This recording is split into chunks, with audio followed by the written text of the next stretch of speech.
ఇవాళ మా అక్క వాళ్ళ పిల్లోడికి పుట్టెంటుకలు తీయించడానికి గౌరీపట్నం అయితే వెళ్తున్నాము. మనం మంచి మంచి ప్లేసెస్ ఎక్స్‌ప్లోర్ చేయాలంటే ఎక్కడికో వెళ్ళక్కర్లేదు. మన చుట్టుపక్కల ఊర్లకెళ్తే చాలురా బాబు అని ఇలా ఉన్నాయి ఇక్కడ విజువల్స్.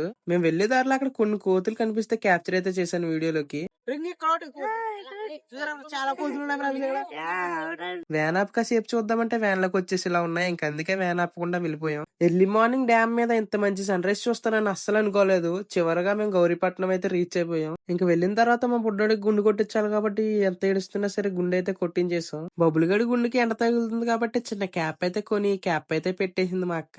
ఇంకా మా బబులు గడిని ఎత్తుకుని కొండపైన ఉన్న చర్చి దగ్గరికి అయితే స్టార్ట్ అయ్యాము. ఇక్కడ క్లైమేట్ బాగా హాట్ గా ఉంది కాబట్టి ఒక ఐస్ తీసుకుని పొట్టలో పాడేశాను. ఇక్కడ కొండ దగ్గరికి వెళ్ళి చూస్తే అందరూ మోకాలతో పైకి ఎక్కుతున్నారు. నేనైతే నార్మల్ గానే పైకి ఎక్కేసాను. ఇంకోండి ఇదే చర్చ్. ఇవాళ నేను ఈ ట్రిప్ కి రావడంతో నేను కూడా ఒక చిన్న పిల్లని అయిపోయిన వీళ్ళతో కలిసి. ఇంకా మేము చర్చిలోకి వెళ్ళిన తర్వాత ఫాదర్ అయితే ప్రేయర్ చేశారు ప్రైజ్ లార్డ్ అని. అక్కడ ప్రేయర్ అయిపోయిన తర్వాత ఇంకా మేమైతే ఫుడ్ అయితే తినేసాం. తినేసిన తర్వాత ప్రకృతిని ఆస్వాదించడానికి అయితే వెళ్ళాను. ఈ చెట్టు చూడండి ఎంత ఉందో. ఇప్పుడు చెట్టు ఎక్కేహాం.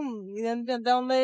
ఇంకా అక్కడ కాసేపు టైం స్పెండ్ చేసిన తర్వాత రహస్య మందిరానికి అయితే వెళ్ళాం. రహస్య మందిరంలోనైతే చాలా బాగుంది. మన ఇండియాలో ఇంక ట్రెడిషన్ మారదనుకుంటా. తర్వాత అయితే మెయిన్ చర్చ్ కి అయితే వెళ్ళాం. ఇంక చర్చ్ లోనికి వెళ్ళిన తర్వాత ప్రేయర్ చేసుకుని బయటకు వచ్చేసాం. ఈ మధ్యన ఎక్కడ చూసినా ఇవే కనిపిస్తున్నాయి. పాపం ఈ రోజు గౌరీపట్నం వెళ్ళడం వల్ల నాకు వర్త్ ఏంటంటే ఇటువంటి బెస్ట్ విజువల్స్ చూడగలిగాను. ఇంకా మేము ఇంటికైతే స్టార్ట్ అయిపోయాం. ఇంటికి వెళ్లి దారిలో అలసిపోయామని ఒక టీ షాప్ దగ్గర అయితే ఆగి టీ అయితే ఇచ్చుకున్నాం. ఇంకా వ్యాన్ లో ఉన్న వాళ్ళందరూ దిగటం ఎందుకని నేనే టీ పెట్టుకుని వెళ్ళి వ్యాన్ లో ఉన్న వాళ్ళందరికీ ఇచ్చేసాను టీ.